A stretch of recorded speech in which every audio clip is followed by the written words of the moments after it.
Silakan. 15 menit. Ya, terima kasih Mas Tri Agung. Wartawan Kompas itu dua saja yang pandai, satu BDM, satunya beliau. Yang lainnya pintar juga. Jadi, Assalamualaikum warahmatullahi wabarakatuh. Salam sejahtera bagi kita semua. Jadi kawan-kawan semua, kalau kita refleksi reformasi, ya, maka kita kan bisa lihatnya dari soal kelembagaan atau soal yang sifatnya individu atau aktor politiknya. Kalau kita ngomong tentang aktor politiknya, nanti biarlah nanti Erlangga. Saya mau ngomong tentang kelembagaannya juga, dan lebih aman biasanya kan. Soalnya kalau soal aktor politik nanti ada yang marah, ada yang tersinggung dan lain sebagainya. Nah, kalau kita bicara tentang kelembagaan, persoalan utama reformasi kita adalah, kalau kita refleksikan adalah lembaga-lembaga lama itu kembali kepada watak aslinya. Lembaga-lembaga baru yang lahir pada era reformasi itu kehilangan harapannya. Nanti akan ditambah dengan endorsement dan lain sebagainya. Sebagai contoh misalnya begini, waktu reformasi, kawan-kawan semua, kita menghadirkan beberapa lembaga baru yang kita harapkan bisa membackup agenda reformasi. Misalnya di ranah kekuasaan yudikatif, selain MA yang dianggap bermasalah pada era sebelumnya, maka dimunculkanlah Mahkamah Konstitusi dan Komisi Yudisial. Mahkamah Konstitusi diharapkan menjadi lembaga baru yang penuh harapan, bisa mengontrol kekuasaan, check and balances dan lain sebagainya. Lalu untuk menjaga agar hakim ini tidak nakal dan lain sebagainya, dia ada kenal yang namanya KAI, Komisi Yudisial. Itu di ranah yudikatif. Di ranah legislatif, DPR yang dianggap stempel, cap dan lain sebagainya, dan terlalu bias Jakarta dan partai politik, maka diimbangi dengan Dewan Perwakilan Daerah yang lebih merepresentasikan kepentingan daerah. Maka diharapkan lembaga legislatifnya pun ada imbangannya, ada check and balances within the parliament, gitu. Walaupun nanti kemudian dari awal sudah cacat. Ada lembaga-lembaga lain, misalnya kalau kita bicara tentang pemberantasan korupsi, itu ada KPK yang dari dulu so long time, yang namanya lembaga pemberantasan korupsi itu tidak pernah berhasil sejak zaman tahun awal-awal kemerdekaan, zaman awal-awal reformasi tahun 70-an dan lain sebagainya. KPK awalnya relatif berhasil, tapi sekarang hancur juga. Ada lembaga misalnya itu ya, lembaga-lembaga yang ada. Nah, lembaga-lembaga yang ada ini harapannya dia bisa memperkuat agenda reformasi. Unfortunately, semuanya terjebak pada persoalan yang sangat pelik dan sangat klasik, yaitu korupsi. Maka kita lihat di lembaga yang baru tersebut itu ada paradoks yang luar biasa. Salah satu agenda reformasi adalah memberantas KKN, korupsi dan nepotisme, tetapi lembaga itu justru terjebak pada KKN itu sendiri. Mulai dari Mahkamah Konstitusi, bayangkan, Anda bisa bayangkan nggak? Chief Justice itu kemudian dicokok, ditangkap, dan kemudian dihukum seumur hidup. Ada hakim yang namanya Patrialis Akbar juga ditangkap. Ada hakim yang namanya Anwar Usman ditangkap juga. Makanya saya pernah bikin pantun, jalan ke Banyuwangi bersama teman, ya, makan di warung tanpa halaman. Negeri ini negeri para paman, salah satunya Paman Usman. Jadi kita bayangkan yang tadinya bisa diharapkan, ternyata lembaganya menjadi lembaga yang akhirnya terjebak pada KKN. Sekarang terus terang saja saya bilang, putusan MK, MA, putusan yang sontoloyo semua, ya, putusan yang tidak bisa diharapkan. Kalau sudah berbenturan dengan kekuasaan puncak, pasti ngalah ya, pasti kalah. Itu yang kemudian kita sesalkan. KY sang pengawas sama, Kalau kawan-kawan masih ingat, di awal-awal KAI itu sudah ditangkap oleh KPK karena korupsi juga. Siapa namanya itu, meninggal orangnya sekarang. Ada juga, baru satu periode awal sudah ditangkap orangnya. Sekarang ya cuma sekedar rebutan jabatan saja, yang penting ada RI berapa itu kan, dan lain sebagainya. Kemudian DPD, dari awal ini cacat sesungguhnya DPD, tetapi lebih cacat lagi ketika ketua DPD ditangkap juga oleh KPK, Irman Gusman. Walaupun sekarang dia revive, ya, ada revitalisasi Irman Gusman terpilih kembali setelah adanya pemilihan ulang di Sumatera Barat. Agak aneh menurut saya. Kenapa aneh? Kan nggak ada salahnya peserta pemilu, yang salah itu KPU-nya. Mestinya KPU-nya yang didenda, yang harus memberikan ganti rugi dan lain sebagainya. Peserta pemilu kan nggak ada salahnya. Iya, kasihan yang tergusur itu akhirnya. Oke. Jadi semua lembaga yang kita harapkan memperkuat reformasi kemudian terjebak pada hal yang justru mau dilawan ketika reformasi ada, yaitu KKN. Oke, itu satu. Yang kedua adalah lembaga-lembaga lama yang tadinya diharapkan untuk melakukan revisi terhadap dirinya, mereform dirinya, balik lagi sekarang karena ada momentumnya. DPR balik lagi. Ini mohon maaf ya, dengan yang sebelah kanan saya, sebelah kanan dia gitu. Balik lagi sebagai lembaga stempel. Paling ancur itu ketika periode kedua Jokowi ini, tiba-tiba ada undang-undang tentang pertambangan. Gelap-gelap selesai undang-undang itu. Undang-undang itu memberikan konsesi pertambangan secara otomatis selama 20 tahun. Yang tadinya para konglomerat tambang itu harus mengembalikan konsesinya kepada negara, dan negara akan memiliki option untuk mengelola tambang. Tiba-tiba perpanjang lagi. Menteri BUMN-nya tidak membela malah karena ada konflik of interest di sana. Ada undang-undang Omnibus Law yang semuanya mengatur dan memberikan penumpukan kekuasaan pada eksekutif dan perusahaan. Mau soal land banking, mau soal perburuhan.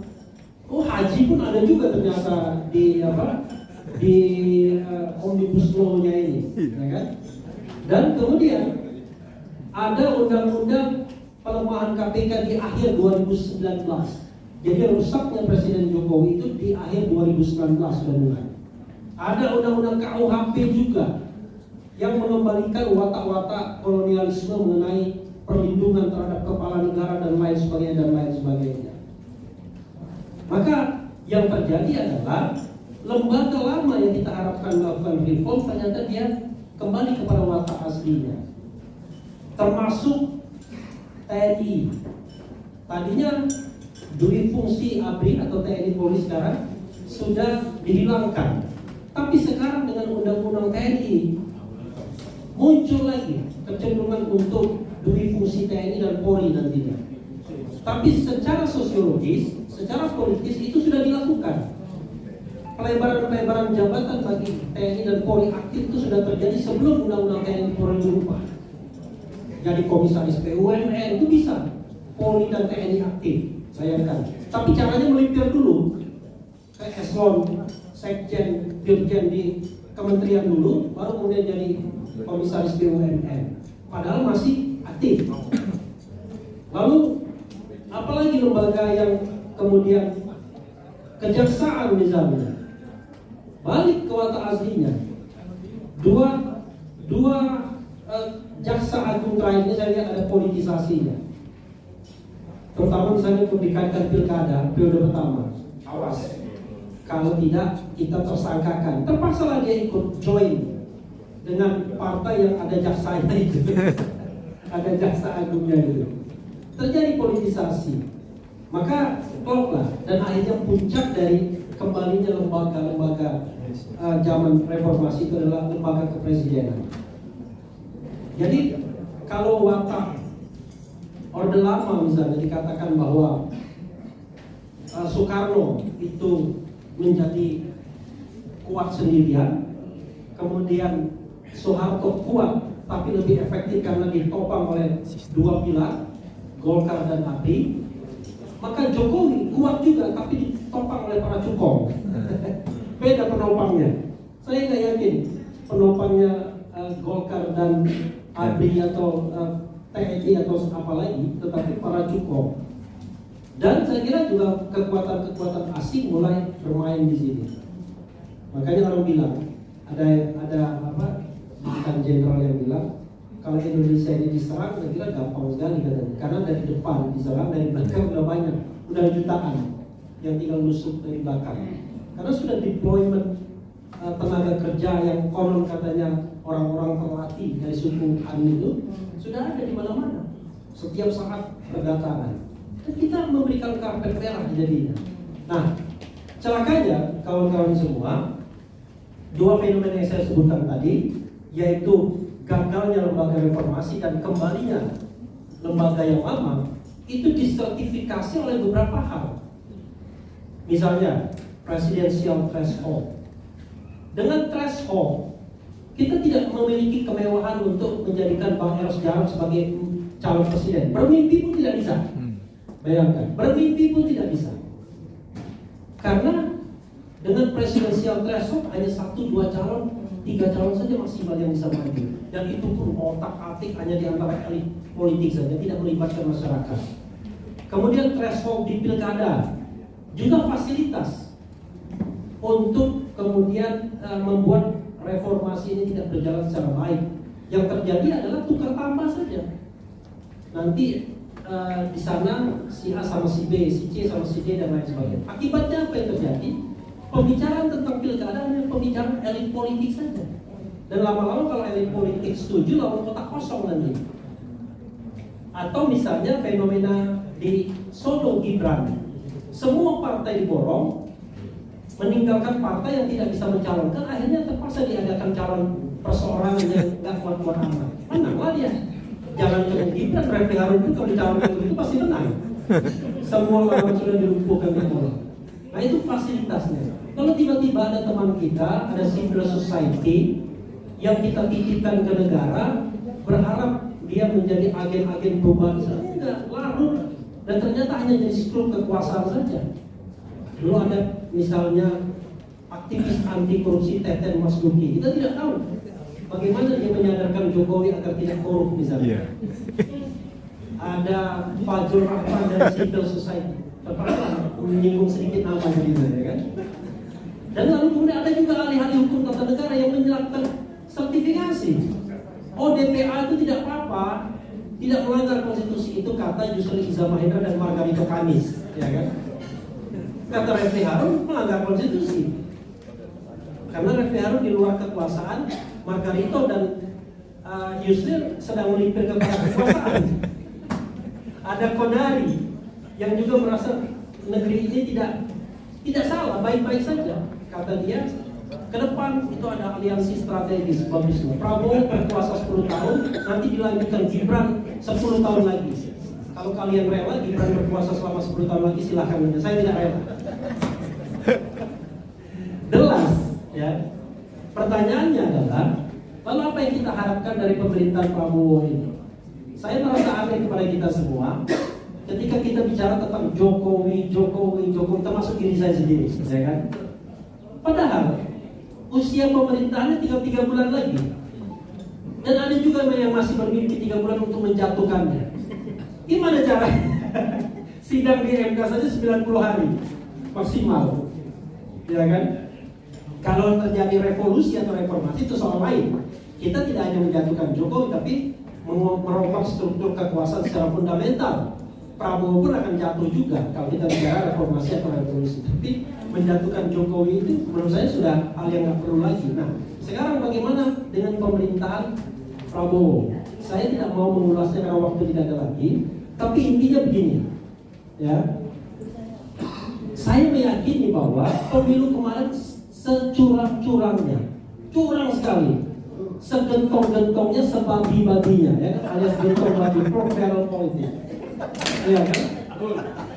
Lalu kita dipaksa untuk menerima dan meyakini bahwa orang yang menang curang itu akan berbuat baik bagi bangsa ini, ya kan, akan memberantas korupsi, akan kasih makan gratis Sebagai warga negara Republik Indonesia saya ingin berbaik hati. Saya berdoa mudah-mudahan memang baik betul.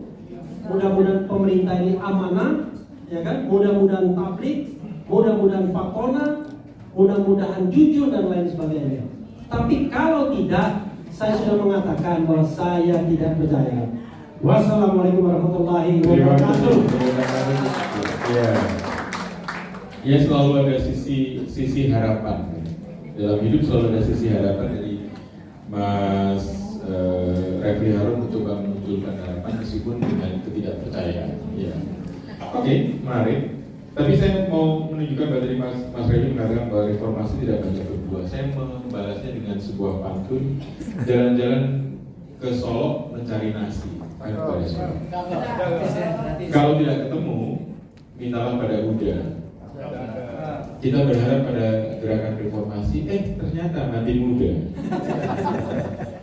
Jadi kita mungkin mendengar dari Mas Erlangga pribadi. Ya memang tidak ada yang paling hebat atau paling pahlawan di antara kita ya.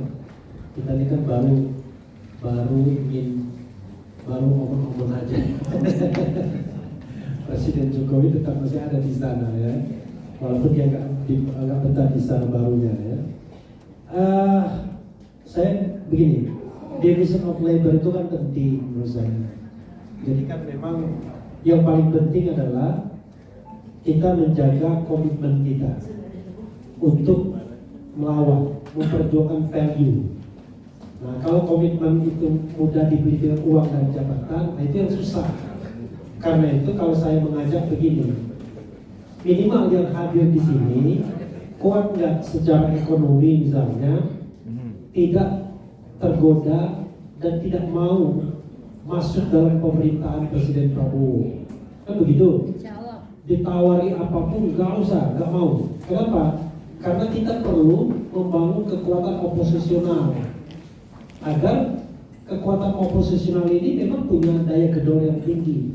Kalau kita berharap dari DPR, nggak bisa, karena semuanya pengen dirayu atau ingin dirayu.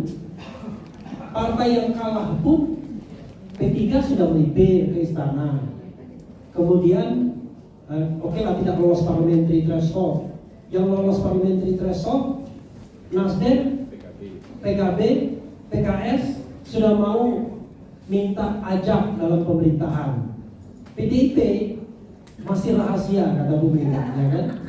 Ini masih rahasia atau masih bernegosiasi kita nggak ngerti. Tapi yang jelas masih rahasia. Nah, bisa bayangkan kalau seandainya nanti di oposisi itu cuma PDIP saja, lemah sekali.